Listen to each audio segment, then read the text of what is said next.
Tonight we're going to have Tina Foster on talking about the Paul is dead conspiracy. We're going to look into doubles and doppelgangers, ideas that might just spread some illumination on some of the things like Saddam Hussein.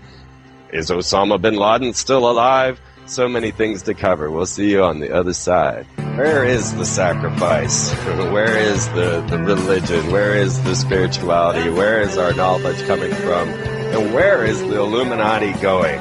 I'll tell you what, you start a little bit of a research into the Illuminati, into secret societies and mass cover-ups, CIA, NSA, FBI, and you find some strange and interesting places to look. Now, there was one such member of researcher, Fritz Springmeier, who's now in prison, and he wrote the deeper insights to the Illuminati formula and also how to create your own undetectable mind control slave. Very interesting books that get into the ideas of mind pattern programming, into ritual abuse to bring about multi-personality disorder, and using this altars to contact other beings in other dimensions.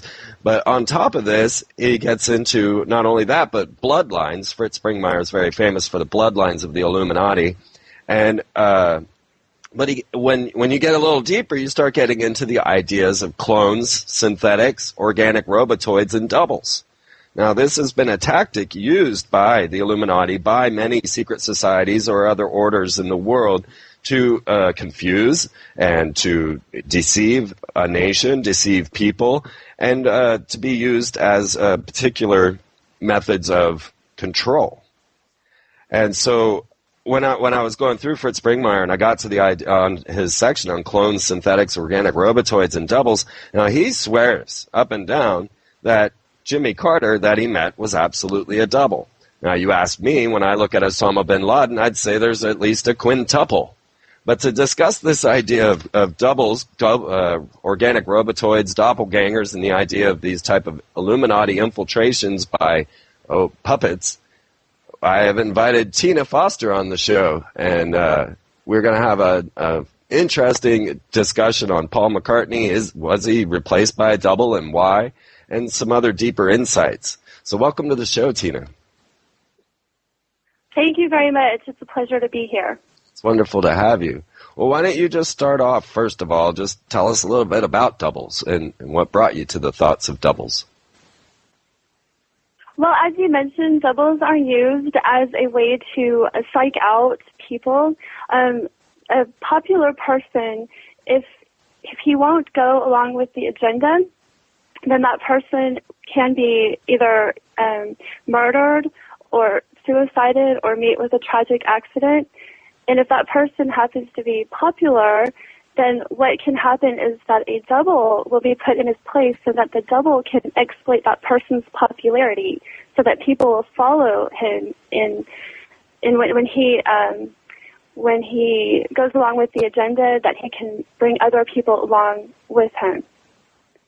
So for the example of Paul McCartney, he was replaced and he was popular. So the double, who is called Saul, could promote the agenda, which I believe was linked to the MK Ultra and LSD. Well, there definitely sort of mind control. There was definitely something to this British invasion. There's definitely a concept that seems to have infiltrated the mindset of America. And I believe that it was a bit of a Marxist takeover, a communist takeover, if you will, using these British bands. Now, there was a lot of hype about the Beatles, as if that was all just a giant stage show. And they weren't as popular as they were made out to be. But when you tell somebody they're popular, then they become so. Not to say the Beatles weren't talented. But I did see where they would use the Beatles to bring this idea of long hair into this religious society and turn the children against their parents. Right, exactly. Some people have linked the British invasion to the Tavistock Institute, which is a British PSYOPs organization that has actually been in use since before World War II, and was actually involved in intelligence and low psychological operations. But I do think the Beatles were very talented, and they were just exploited. I agree with you there. For the agenda. which I agree with you was a gender war with the younger generation against the older generation. Absolutely. You can see it clearly in the videos where they're interviewing the children about their long hair, because this was a big deal. I mean, nowadays, I have long hair. We don't see it as it's already infiltrated through, but Elvis shaking his hips was a big deal, and this long hair was a very big deal, and it caused a lot of schisms between families. There's no doubt about it. And the first step in this type of communist takeover would be to separate the children from the family, and no better way than to give them a rebellion. Right? Exactly. Well, let's get into Paul now. What happened to Paul? Well, the official story began in October of 1969 when a caller called into Russ Gibbs' Detroit radio show saying Paul McCartney was dead. And that is what touched off the, quote, hoax. And people started looking for clues because I guess it wasn't as easy to compare videos and photographs as it is now with the Internet. And a lot of people found clues in the songs, backmasking, songs such as Revolution Number 9 has Turn Me On Dead Man when you play it backwards. And so it became actually a really huge thing where a lot of people suspected something had happened to Paul, that he had died, that he was replaced. And then Life magazine sent a reporter up to Scotland to interview, quote, Paul, and ask, are you dead? Which, of course, he's going to say no, but he should have asked, are you the same Paul as before? And the Life magazine article, it had a spread, it had a layout, but it didn't have any pictures before 1967. So when people are looking at pictures of Paul in 1969 comparing to 1967, really all it did was prove that the same Paul in 1969 was the same one as 1967. But it quieted the rumors because most people accepted that Life magazine was telling them the truth. Well, all right. Well, but in fact, we're coming up on a break, so let's pick this up on the other side, and we'll look into this. Okay.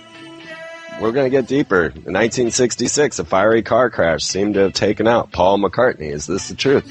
More on the other side. This is the Free Zone with my special guest, Tina Foster. Well, for all of you that like to keep on top of the Freeman broadcast, I will be on the Warrior Society at 7 p.m. Central Standard Time, Wednesday, September 30th. Be a good show there. I'm just taking them as they come. There's no doubt about it. It's a lot of fun to do what I do and hopefully even save the world along the way. So in that vein, I have Tina Foster with me, and we are discussing Paul McCartney. Did he die? Was he replaced by a double? How often is this being used? These are the type of things that we're going to start looking into now. So 1967 or 66, November 9th, fiery car crash seems to take Paul McCartney. Some say this was a rumor, some say a conspiracy. What do you say, Tina? What happened to Paul McCartney? I think he died before November, actually. There is no consensus, but people tend to think that he died actually before October, so sometime between August 19th, 1966, which was the Memphis interview during their North American tour, and October, so sometime in that time frame. But I do not believe that it was an accident at all. I think